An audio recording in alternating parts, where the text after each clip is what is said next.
All right.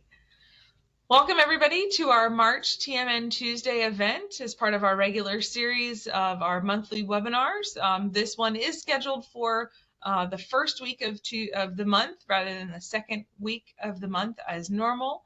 But that is because we have a great presenter today with a great topic, and we are just too anxious to wait another week. So we want to hear everything that he has to share with us today about this great project. As always, we like to start off with our virtual meeting room etiquette to let everybody know what we're working on today and how we're going to work together. If you are having issues, you see my mouth moving at this point, but you don't hear the audio, you'll need to check out our WebEx help guide that we have on our website. That is linked in the top right-hand corner over the screen, and Michelle will drop that link in the chat here shortly. Our chat function is open for on-topic discussion only today. Please keep all of our discussion professional, respectful. As the question moderators, Michelle and I ask that you help us out by using full sentences, the best spelling, not as many acronyms, so that we can ask the questions that you're intending. We can ask the questions that you're intending to be asked to our speaker today. If you are a master naturalist, today's presentation will count as 1 hour of advanced training. Please work with your local chapter to get that logged appropriately in your VMS log within 45 days. And then last but not least, if you are new here and you have not joined one of our WebEx events, we are not allowing attendees to unmute or to share their video. That's intentional. We have a great presenter and we want to make sure that he's got the floor today to be able to give all of his information in the hour that we have slated.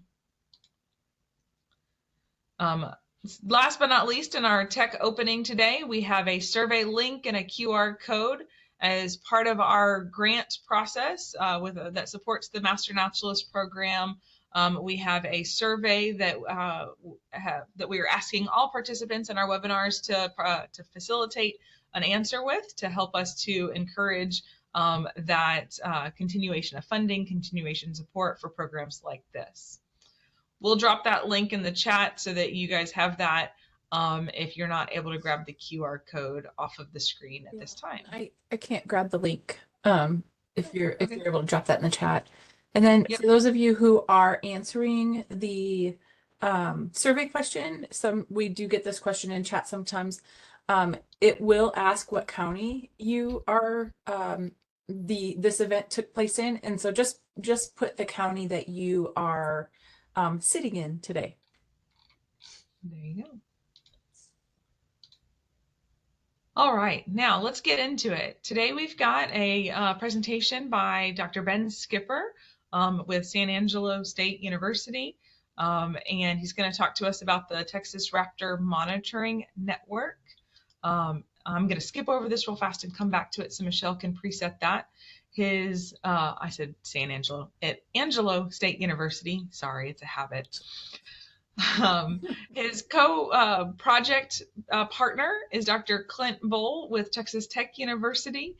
Clint's not able to join us as a speaker today, but he might jump into chat and we'll see if he's able to help answer some of the questions that Michelle and I can't get to today. But before we get into this, we do want to share an update for all of our master naturalists. At the beginning of any of our community science projects, so citizen science / community science projects, we always get a question, and Ben, we wanted to answer this question before you had this question come up.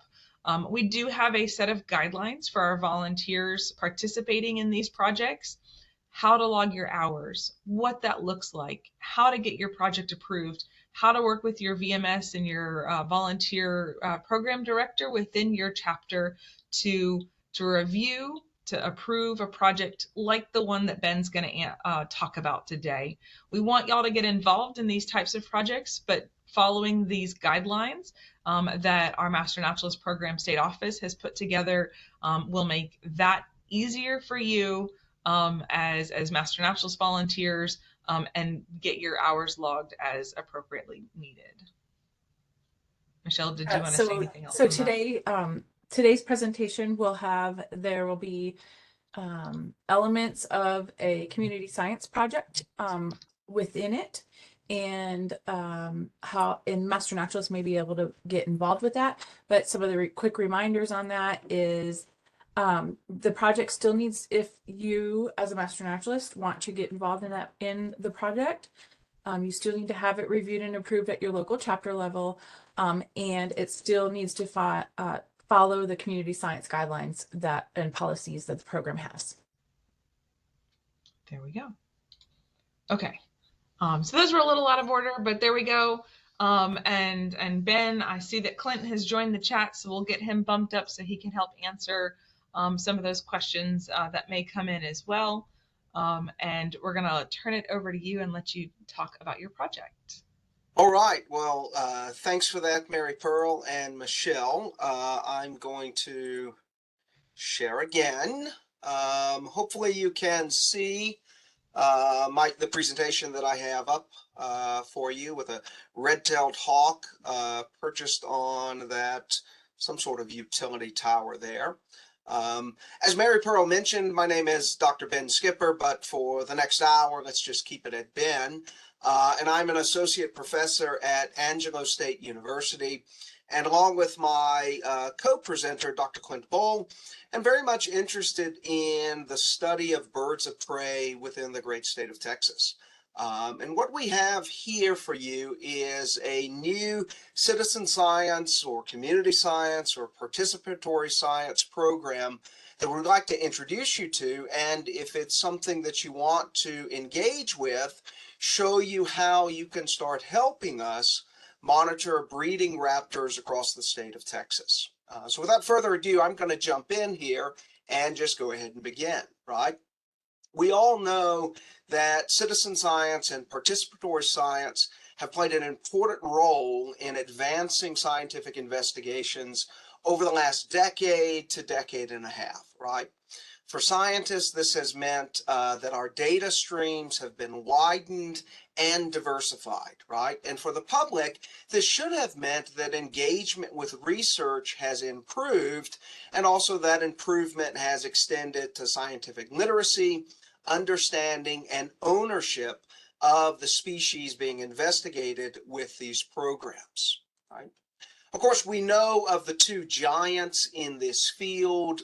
For us that have feathers on the brain, that would be, of course, eBird and then iNaturalist as well, right? These are unstructured, or generally speaking, unstructured citizen science programs whereby citizen scientists oftentimes submit observations without a lot of direction coming from the scientists who are the end users of that data that is being generated right here, right? Of course, we know eBird focuses mainly on our feathered friends and has helped gather millions of data points on the distribution of birds throughout the world, but primarily here in the United States as well. That data has been used in a myriad of ways. Here you can see trends associated with the population abundance of Mississippi kites throughout their breeding range in the southern and southeastern United States. iNaturalist has a broader view on nature and, of course, welcomes observations of both vertebrate and invertebrate plant and fungal life here. And, of course, here you can see distributions of Mississippi kites again throughout their distribution here in the United States.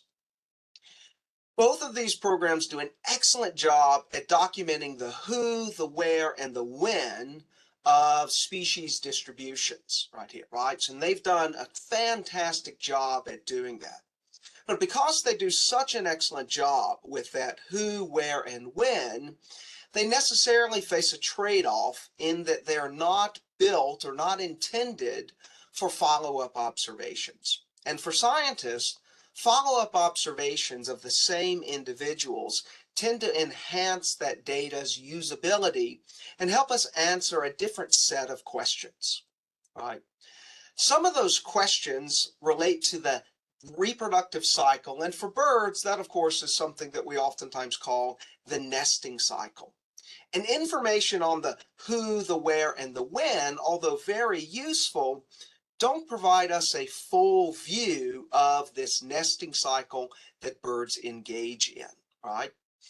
Now, this problem was solved many years ago through the use of something called a nest card. And on the right-hand side of your screen, you can see a nest card for a barn swallow. And you can read through some of the information, but these nest cards, often printed on cardstock, were designed to encourage follow-up observations of breeding birds. And these could be often used for those who are using nest boxes and other man-made structures, but of course they've been used for birds nesting on the ground or in trees, etc., etc.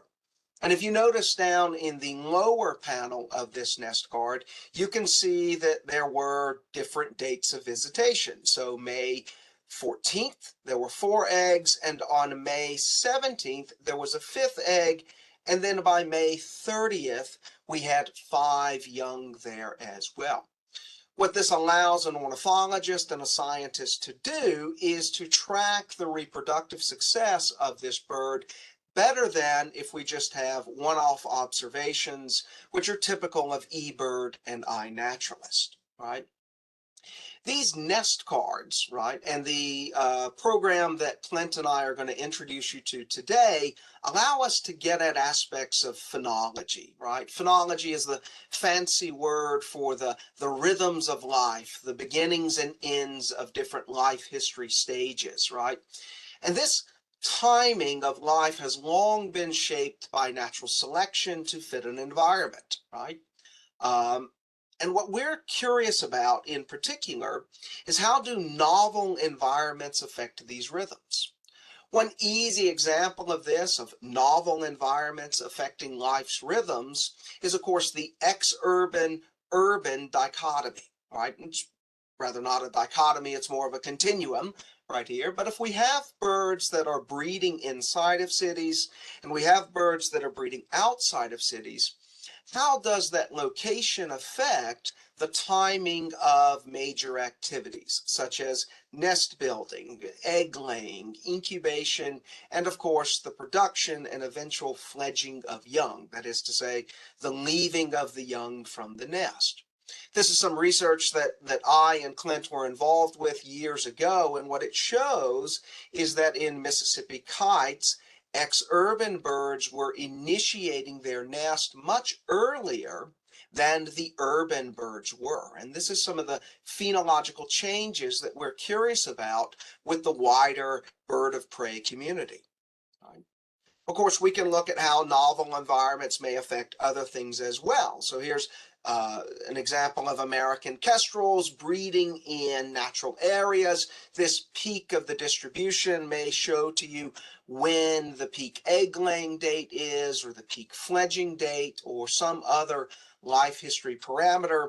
What we're curious about is when these birds breed in suburban environments, is that shifted a bit earlier in the calendar year? Right? We're also interested in how there's variation across natural environments. So not just comparing urban to ex-urban environments, but looking at ex-urban environments across the state of Texas, right?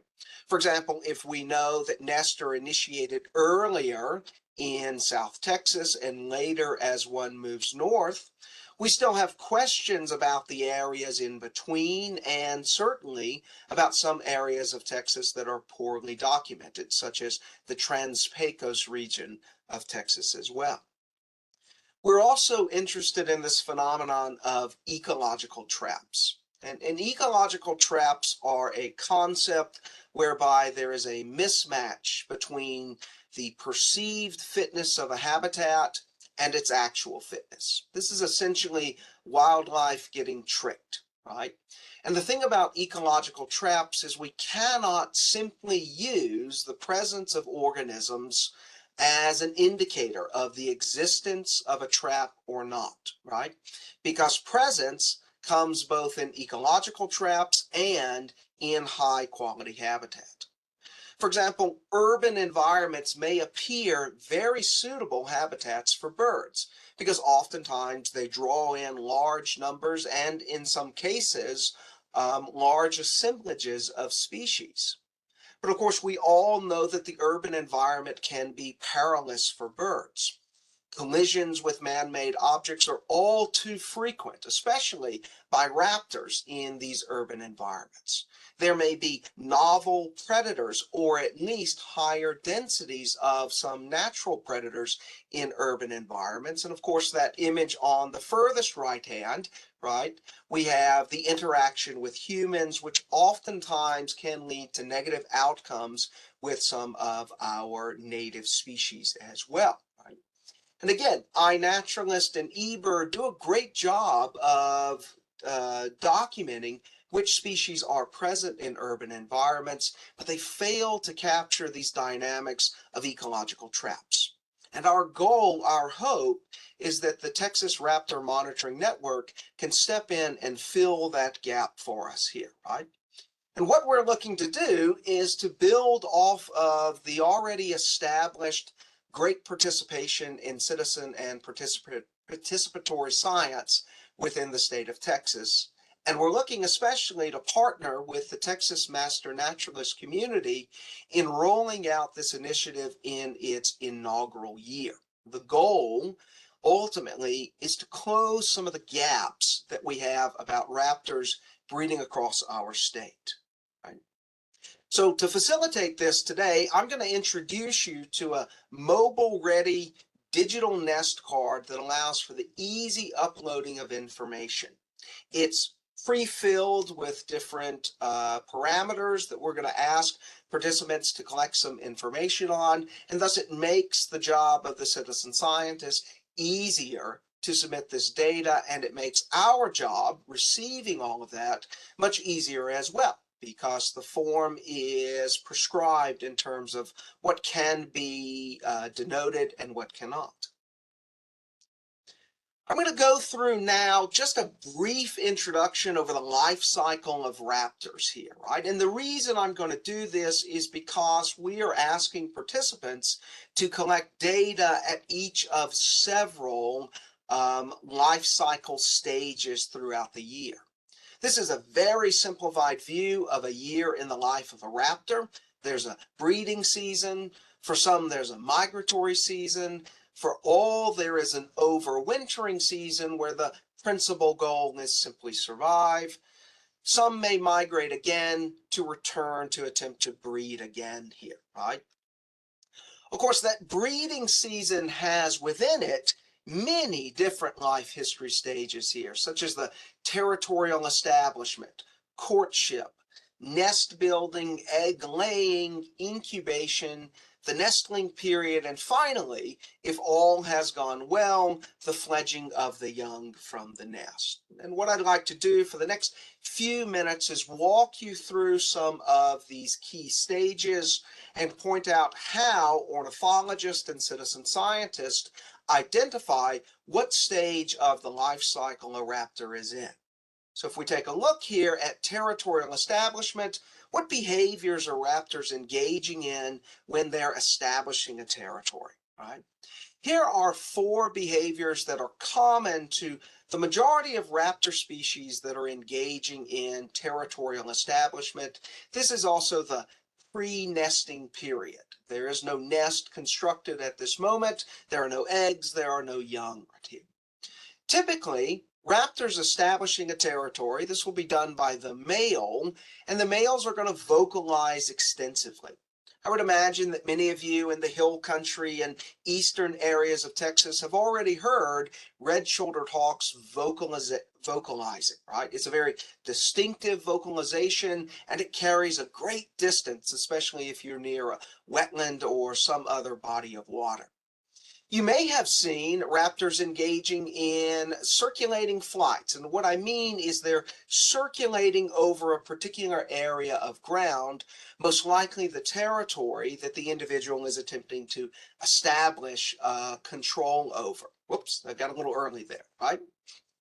You may also see aggressive encounters, right? This would often be between rivals that are competing for a given territory. And one of the key signs that you have a territorial establishment will be these undulating flights here. This isn't done by every species of raptor, but it is a common display that may be used so that other individuals can see that this territory is being occupied and that they should seek accommodations elsewhere. These behaviors aren't necessarily indicative of territorial establishment, right? For example, birds may vocalize throughout the breeding season. They may circle over their territory throughout the breeding season. But when you see combinations of these, and especially by a solitary bird, it's a good sign that a territory is attempting to be established. After that, we can move on to courtship behaviors here, right? And courtship is whereby a male who has established a territory seeks to draw in a female. There may be some overlap between behaviors displayed during the territorial establishment and courtship, such as vocalizations. However, you may also see paired flights, whereby we no longer have a single raptor circling the territorial area, but we may have a pair of birds flying in tandem, as can be seen with this pair of red-tailed hawks. You may also see the dangling of legs. So as birds are flying and attempting to be very aerodynamic, they will tuck their legs in close to their body. But when they're attempting to court a mate, as you can see with this upper red-tailed hawk, they'll oftentimes dangle those legs down. It's a good sign that courting behaviors are occurring. You may see less aggressive, oh, here's a good view of the dangling legs occurring in tandem here. You may see less aggressive encounters as well. This is whereby you can see there are two birds here. The female red-tailed hawk is the lower of the two, with the male the upper. He is in a very acrobatic manner attempting to come in and bring his feet into contact with her. So we can see that the courtship behaviors are getting serious now. There may be behaviors that appear aggressive, such as talon locking here in this time series of red-tailed hawks engaging. Now, this could be a behavior you see between two males during territorial establishment, but it is increasingly being documented between male and female as courtship behaviors are occurring here. And so the two will grip talons and begin spiraling downward. They'll break off before contacting the ground in many cases, but it is a way in which the mates attempt to what's the word I'm looking for here? Gauge each other as good partners for the upcoming breeding season. And finally, you may see courtship, which I don't have a photo of here, but you may see courtship in the course, or excuse me, copulation, and that's a good sign that a pair is getting ready to build a nest and initiate reproduction. Nest building is a very obvious behavior that many can see. Carrying materials, the active construction, and then finally the applying of green vegetation, leaves, and such as that to the nest itself is a good sign that the courtship period has we've moved on from that and we're getting serious about the reproductive behaviors. Nest building comes in a variety of different forms. I studied Mississippi kites for my PhD under the direction of Clint Bowl. And one of the most curious observations that I made during my time was the different levels of vigor that males and females exhibited when it came to nest building. Females would oftentimes stay at the nest site in a given tree, and males would make numerous frequent visits with nest building materials such as this stick this male is carrying here. Oftentimes the female would simply discard those, and a good way to find a Mississippi kite nest, at least in Lubbock, Texas, was to look for a pile of discarded sticks underneath an active nest being constructed. As I mentioned, greenery may be a final stage, and this is where raptors will collect sticks and small branches that still have foliage or leaves attached to them, and they will apply this to their nest. There's a couple of different reasons why raptors may be doing this. Camouflage is an oft-cited example. Also, too, is that it may have antimicrobial and anti-arthropod effects, so it keeps some of those biting insects away. But it may actually serve to cool the nest as well. As the moisture from the leaves evaporates, it has a cooling effect on the nest and the nest contents. It's still an area of very active research. But if a nest gets constructed, we may move on to egg laying. And egg laying does not present itself very readily for observations. It can oftentimes be difficult to tell when a nest or a reproductive effort has moved into the egg laying phase here. Oftentimes you may see adults present early in the morning when they're laying those eggs right here, but if you come back by midday or late afternoon, the adults are nowhere to be found. And even if you come back the next day, you may not see the adults, and you may conclude that the nest has failed due to a predator or some other factor. When in fact, it actually takes several days for an egg to form between each laying event. And so that red-tailed hawk, that great horned owl, that Mississippi kite may actually protract the laying of their eggs over several days and even up to a week. So it takes these repeated visits to know if the nest did indeed fail or if the adults are still at it. It is oftentimes difficult to tell when a nest is in the egg-laying phase. But the next phase becomes readily apparent, and that is the incubation phase. Even in our hot Texas climate, adults need to be present in order to control the thermal environment that eggs are experiencing, right? That means keeping them warm overnight and early in the morning, and then sometimes during the day, shading them from the intense Texas sun. Incubation, no matter what they're doing, always presents with a bird sitting tightly or more or less tightly on the nest here. And oftentimes there is a continuous presence of the adults at the nest. Now, for different species, incubation lengths vary, but for most raptors, you're going to be looking at a month or more in length for them to incubate the eggs all the way into hatch. There are certainly periods, though, when mom and dad like to take a break. We call these recesses. But oftentimes when a raptor is taking a recess, they'll perch very close to the nest. And it's easy to tell that the nest is indeed still active in the sense that it's being tended by the parents. If incubation is successful, we move on to the nestling period. And the early phase of the nestling period may look very much like incubation. When the young are fresh out of the eggs, they cannot properly thermoregulate. They can't keep themselves warm enough overnight and early in the morning. They cannot keep themselves cool enough during the heat of the day. And so the adults will position themselves on top of the nest and on top of the young in order to keep those young warm, but also later in the day to keep them cool by shading them. However, you can often see the downy young raising their head above the rim of the nest. So here's a view of a Mississippi kite. You can see she's been successful in hatching 2 eggs and therefore has these 2 nestlings. Many raptor species, no matter what the plumage of the adults, the young will be white or very light colored when they are freshly hatched out and only a few days to a week or 2 old here. As they age, they're going to develop into their first juvenile plumage. As you can see with this Mississippi kite here, it's now slate gray on the black and has some brownish markings on the chest and the belly region as well, right?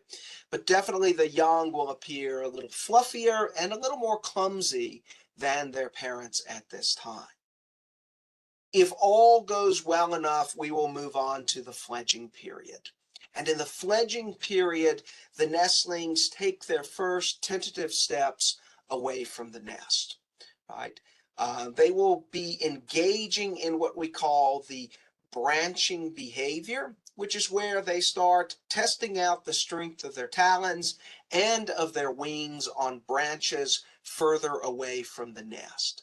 Now, they are still dependent upon their parents at this stage, and they will oftentimes call incessantly for the parents to deliver food, right?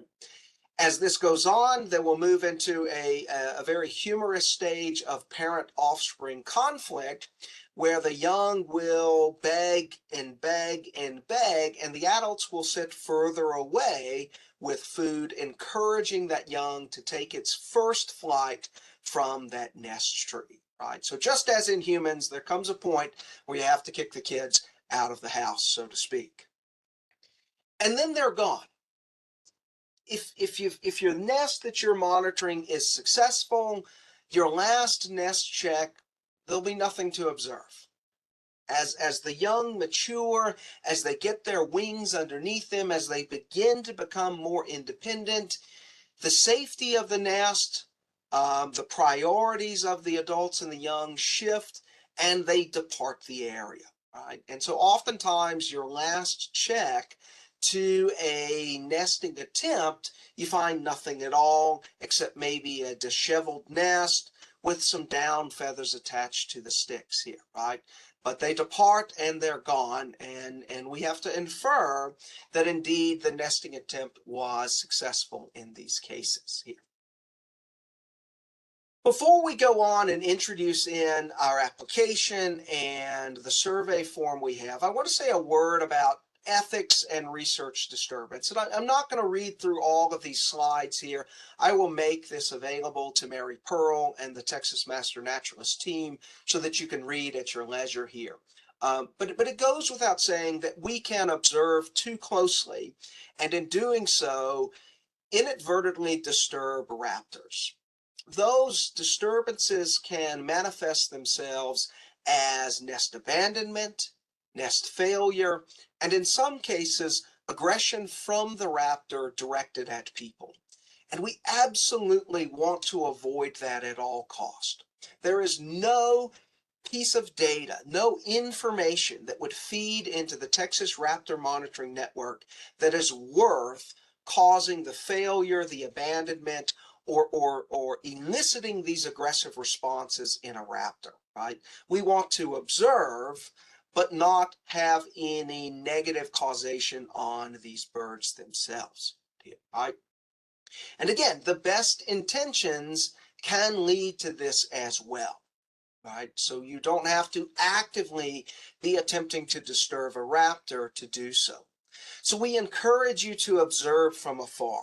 And of course, this is best done using optics such as binoculars or spotting scopes if you have them, and then recognizing when you have observed for either too long or gotten too close.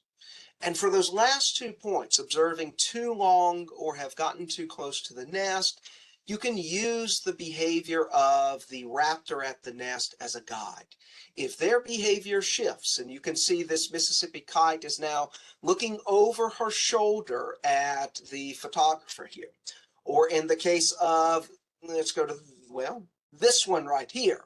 This is a wonderful picture that Clint took, and this kite is definitely locking eyes with the observer on the ground. It's time to back off. But what if you didn't get the number of young there?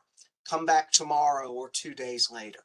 We want to make sure that we don't inadvertently affect these birds in the pursuit of any data here. And we want to keep visits as brief and unobtrusive as is possible here, right?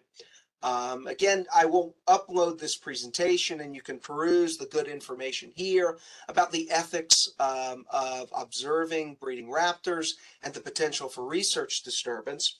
But in the sake of being respectful of your time, I'm going to move on to our application that we have built here for the collecting of data.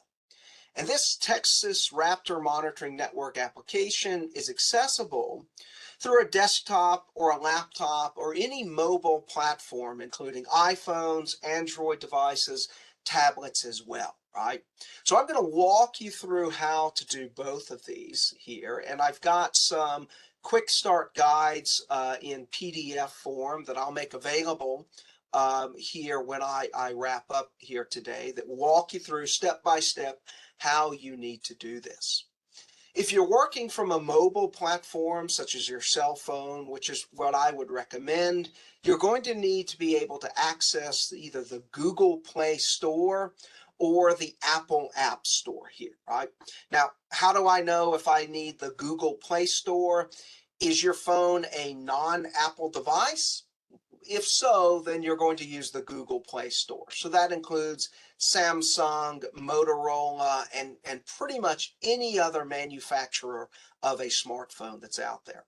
If you have an iPhone, it's a little more streamlined. You can just go to the App Store. All right. I have here, it's a busy screen, so forgive me for that, but you can see we have 6 different panels down at the bottom. The Apple side is on the left-hand side. That is, of course, this logo. And then the Android, that's the non-Apple cell phone operating system, is on the right-hand side here. I'm going to quickly show you how you would do this. If you have your mobile device ready at hand, you can feel free to follow along here and download the particular app we are going to use. I'm going to start first with the Apple devices. This is a screenshot of my phone, so yours may look a little bit different. But you want to look for the App Store here. And if you open the App Store, you can go here and search for different apps here, right? This is probably how you found your mobile banking app, right? You're going to want to type in the words Survey 123. Survey 123 is the application where our data collection form is housed. Survey 123 is built by a company known as Earth Services Research Institute. They make the ArcGIS software that is used by scientists around the globe, and they have a mobile platform that allows us to access that as well. It's completely free. You don't have to pay at all. And if you type in Survey 123, it should be the first thing that pops up. With the Google Play Store, things are very similar. You want to type or click on the Play Store here. And then in the search box, type in Survey 123, and that will bring up the app as well. In both cases of the Apple App Store and the Google Play Store, you'll want to follow standard instructions for the download and installation. Of course, being your personal device, you may have to enter your password or give some permission. This is fairly typical for installing a new app on your device, right? But if you've been able to do these right in here, right, I'll show you the Apple version here real quick. Once you've installed Survey 123, you'll want to open the app up, and you'll see that the very first things you say is, it says, hey, we'd like to access the camera, right?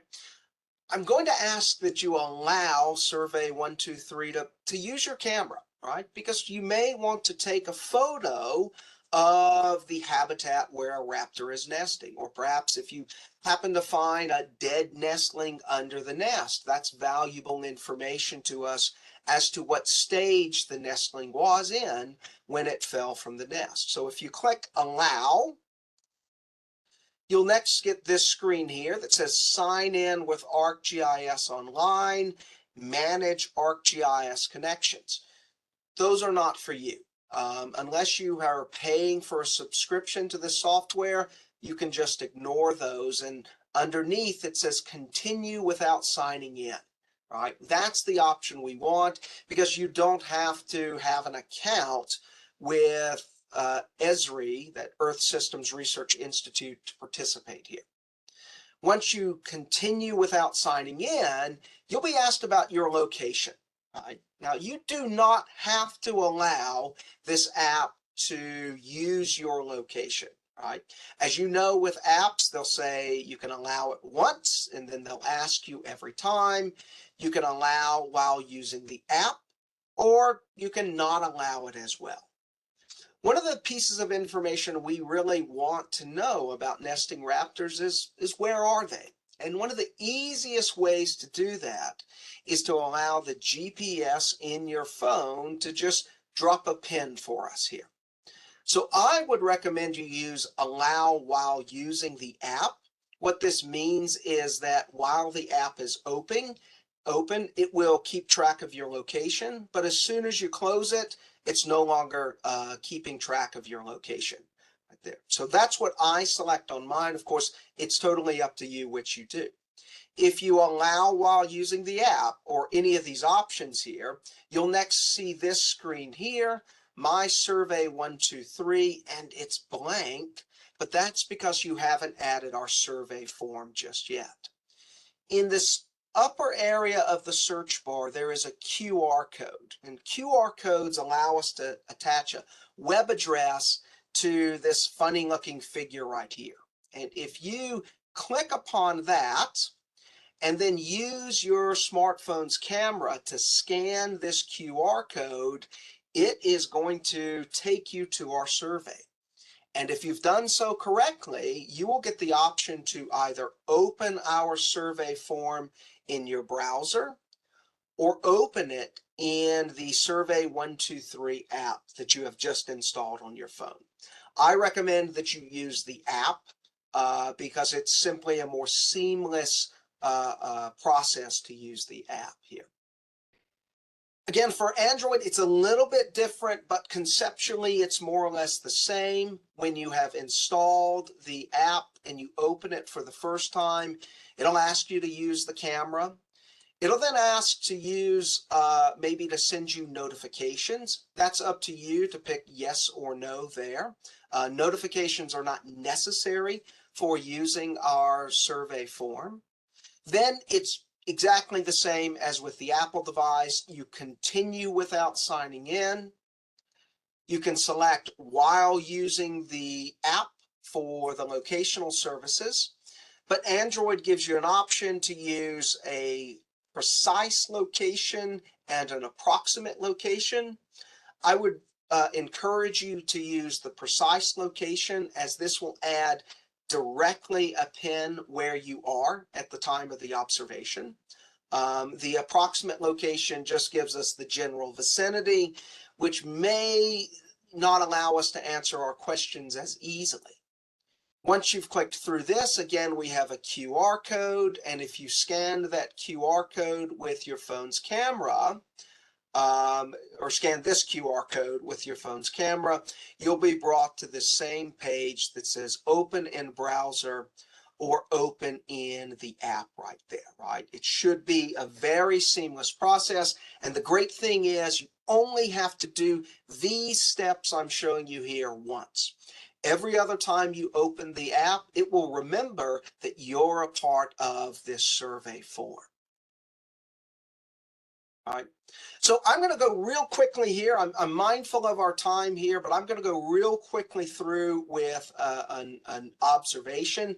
Here again is the QR code on the left-hand side. And if you've been able to download and you've been able to access, you can submit some mock data of your own. I'll be deleting everything after today, so if it's real observations, of course, follow Mary Pearl's and then Master Naturalist guidelines about getting this project approved first, but we are interested in getting some of that. But I will delete everything entered today. So I'm going to break off from this, and I'm going to go here. Hopefully you're looking at a screen. It looks like an iPhone here. This is the preview mode within the Texas Raptor monitoring network here, right? And I'm just going to walk you very quickly through the fields. It says, please select the date and time of your observation. Well, my observation is actually back in February. It was February 18th, 2024. You do not have to select today's date. It can be any date, right? My observation was made at actually 11:45 a.m. Precise times are great, but approximate times are still valuable to us as well, right? So even if you don't remember exactly when it was, morning, evening, you can just pick an approximate time. That's just fine. Where was your observation? Well, if I'm making the observation live, right where I am, then I can click this little button here, and it will find my location. I have to allow it to access my locational information, but you can see that I am here on the campus of Angelo State University. Well, that's not where my observation really was. So I'm going to back out a little bit, and then I'm going to drag over here to where my observation actually was. So you can take observations in your field notebook, and then you can place that point afterwards where it actually was. So you don't have to use this in the field. You can wait until you get back home to use it and then upload your observations. So now I've got my observation placed right here. Location description. This was a transmission tower. Spelling here. Right there. Transmission tower off of, and I'm just going to type in as much information as I can. San Angelo. All right, great. What species of raptor did I observe? Well, I observed a red-tailed hawk. So I'm going to go down and select red-tailed hawk right there.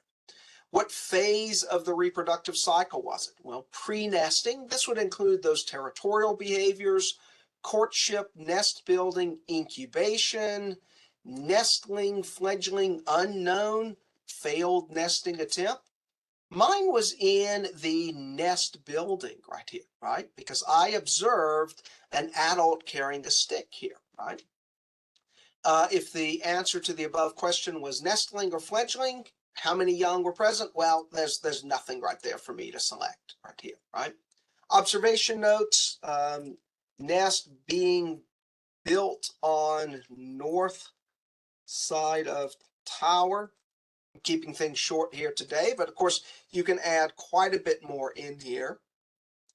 And then you can also record audio as well. If you prefer to have a verbal note added, you can use your smartphone's microphone to simply record one of those as well. And of course, you can add photographs as well, right? So I'm going to add a photo here. Oh, it says my camera's not ready, but of course, you should be able to use the camera on your smartphone to do that. Email addresses. It is important for us to be able to contact you if we have follow-up questions. You do not have to provide your email address, but if we have particular questions for you, then it's going to be challenging for us to get in contact. So I'm going to go ahead and add mine in here as well. And if I've done everything correct and I click submit, oh, it doesn't work in preview mode. That's a good thing. If I click submit, then that data will roll into our database, and we will now have your observation record there, right, of nesting activities by a raptor in the state of Texas here. I know that is a very fast run through of things, but I hope that it has been sort of whetted your appetite for getting out there this spring and this summer and observing raptors engaging in their nesting behaviors.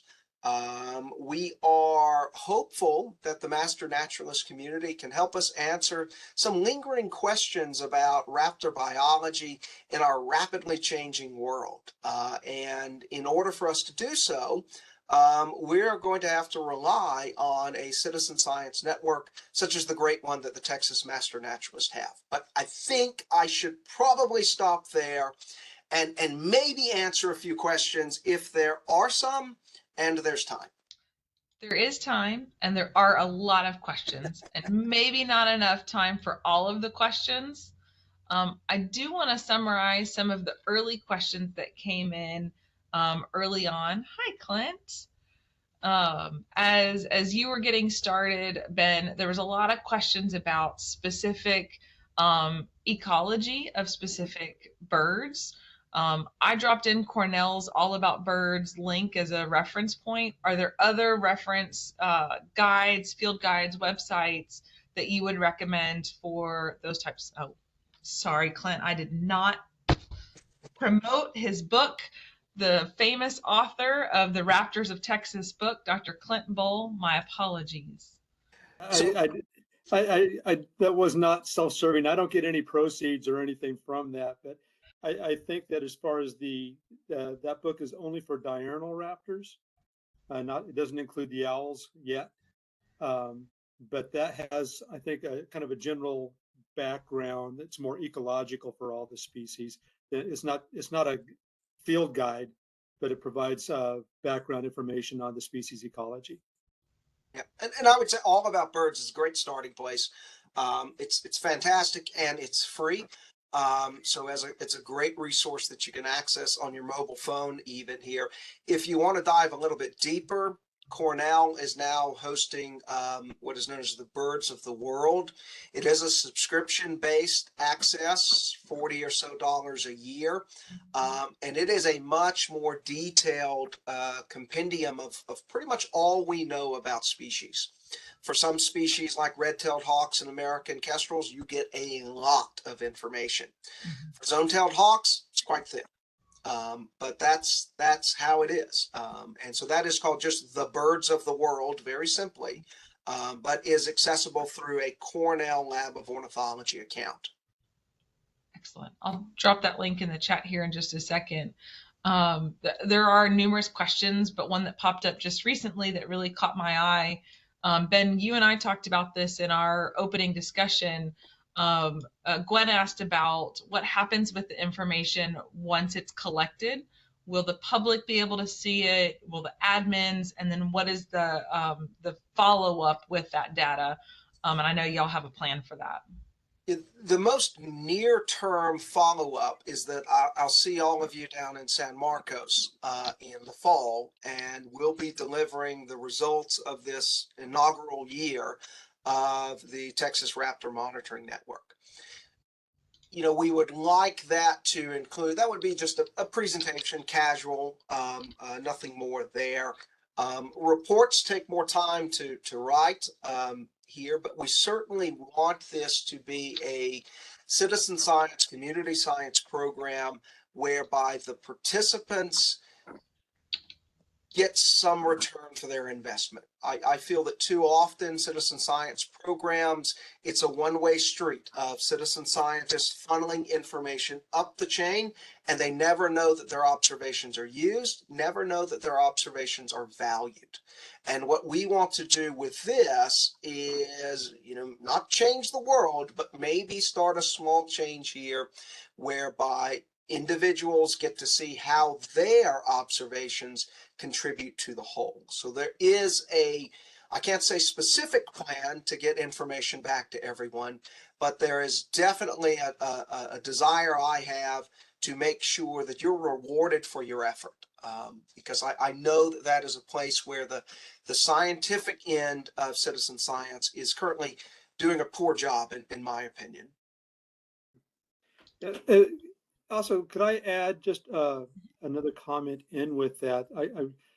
I'm not sure if Ben was clear on one thing. I mean, he did Ben, great presentation on all this, a lot of information and everything. But one thing I want to make sure that the potential participants understand is that one observation of Cooper's hawks nesting in a park in Fort Worth, that's great information.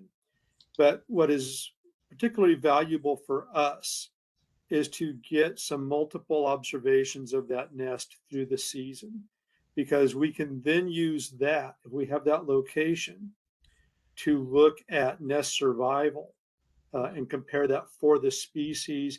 We can compare that for regions within Texas, and we can compare that ultimately, like Ben was showing some stuff earlier from work we did with Mississippi kites, where we can look at over time. And for example, we had in 2011, we had a huge drought in Texas. Most people know that.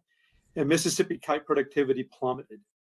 And we were able to put that in context amongst multiple years because we collected data that way. So again, single observations of a nest are great, but being able to get like through the breeding season, from hatch up through fledging in particular, well, laying in particular up through fledging is really valuable for us. And we do not mind getting multiple reports on an individual nest. So I just didn't want anybody to think that it was, one location, that's all we want or all we need. The more data we can get from individual official it will be for us. I saw a comment here. Forgive me, I didn't catch whose name it was, but they asked, well, what if we stumble across a nest and we can't make that repeated observation? It's still valuable, right? Because that's when the Citizen Science Network comes in and catches this, because maybe you make a one-off and someone else makes a one-off, but if you have those locational services allowed, then we can now tie those two observations together. And I think that's what you were trying to say too.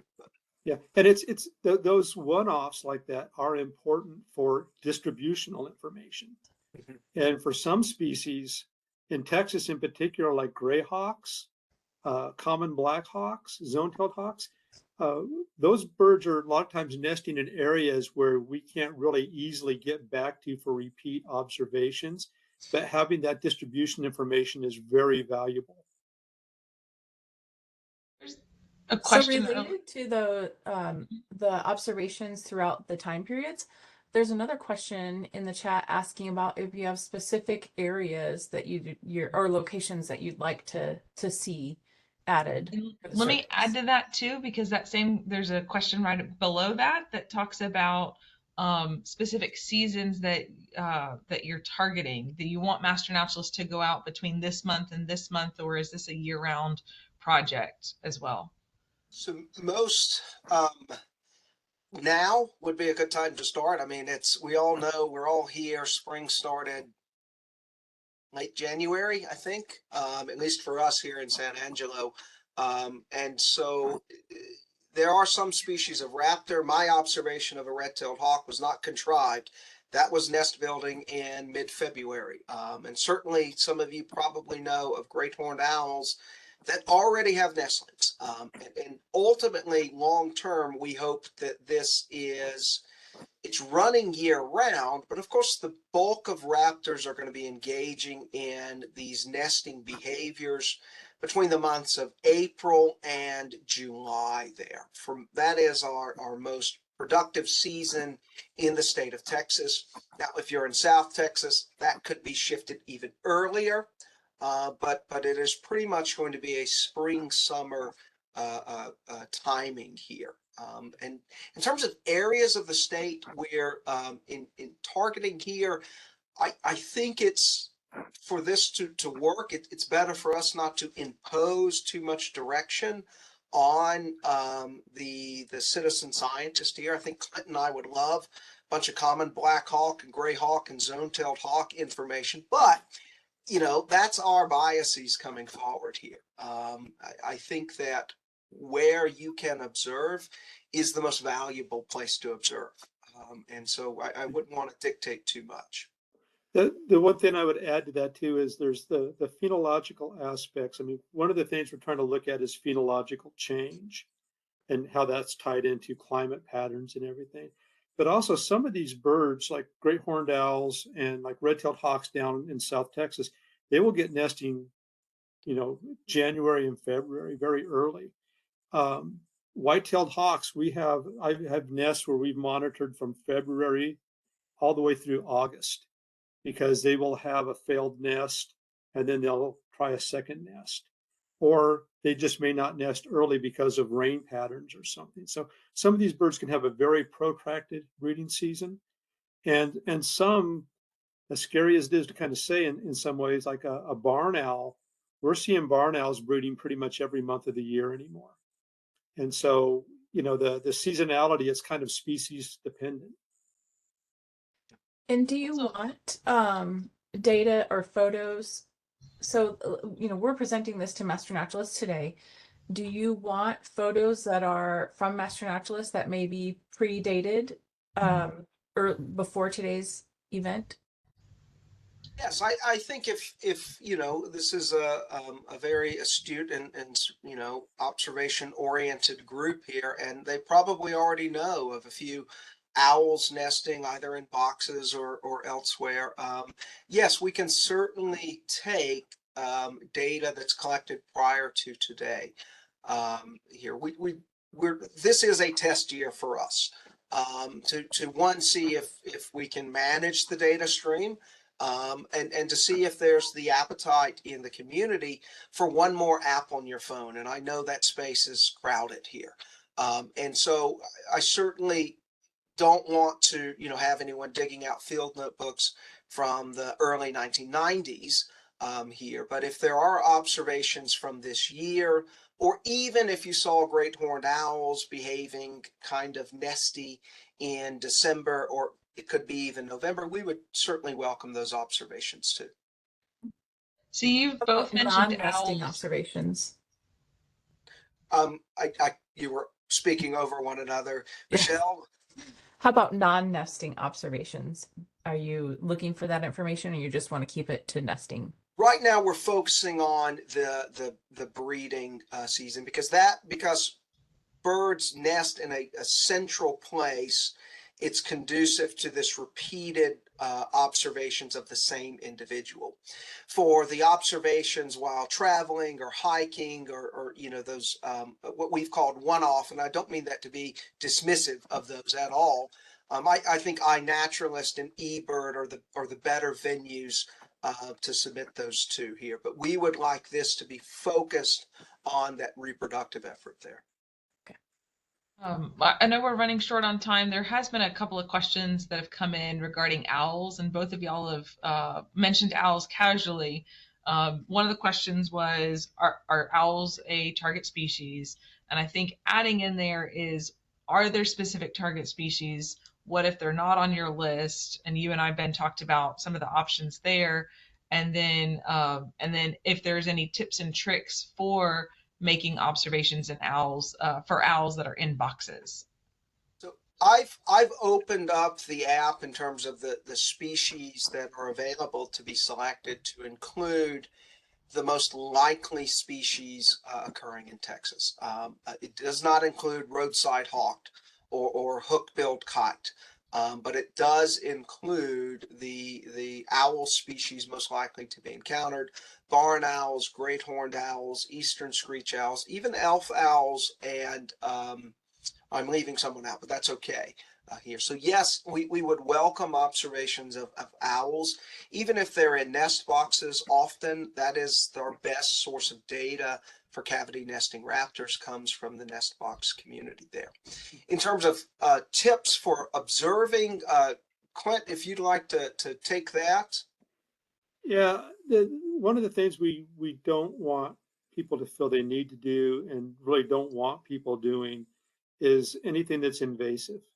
And to me, you know, if you happen to know where like an elf owl or a screech owl nest is in a tree cavity, we don't want you trying to put a camera in the cavity, or you know, a mirror with a light or anything like that. A lot of times these owls can perceive that as being very invasive. They may think of it as a snake going in and abandoned. And we don't want anything like that to happen. So for cavity nesting owls, the main thing is just, do you still see the adults coming and going to the nest? And you're not going to get a head count on nestlings very easily that way. But if they do eventually have nestlings old enough, the nestlings will be popping their heads out of the nest hole, and the adults will be coming up and giving them food at the hole. So those are the kinds of observations that would be valuable for that. For horned owls and barred owls, they can become a bit aggressive around their nests, and we don't want anybody getting attacked by one of the larger owls. And so you want to be judicious on that. You know, part of the problem with finding horned owl nests and barred owl nests are that they're just really cryptic species. They can nest in just the crotch of a tree or the broken off stem of a tree and just be really hard to see. And so for those, you know, it's pretty much just trying to keep your distance, watch them through binoculars and a spotting scope, and try to get them, you know, at dusk when they're more active, or at dawn I wouldn't really disturb them in the middle of the daylight because if they flush off the nest, every mockingbird and blackbird and blue jay is going to be mobbing them, and then they can mob the young. But also, if they're flushed off the nest, that leaves that nest suspect or subjected to potential nest predators. Yeah, yeah, and one of the things that, and I'll mention that again, flushing a raptor's incubating off of their nest.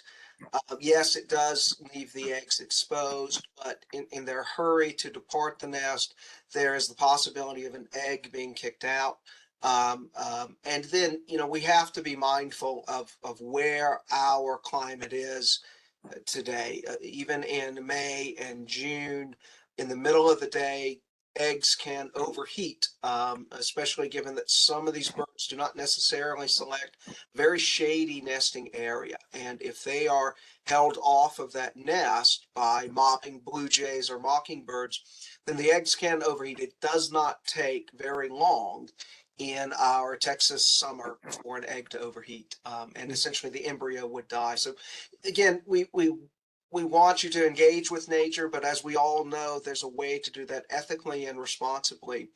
And that's why we're coming to the Texas Master Naturalist community first, because you guys already have a leg up on the general public.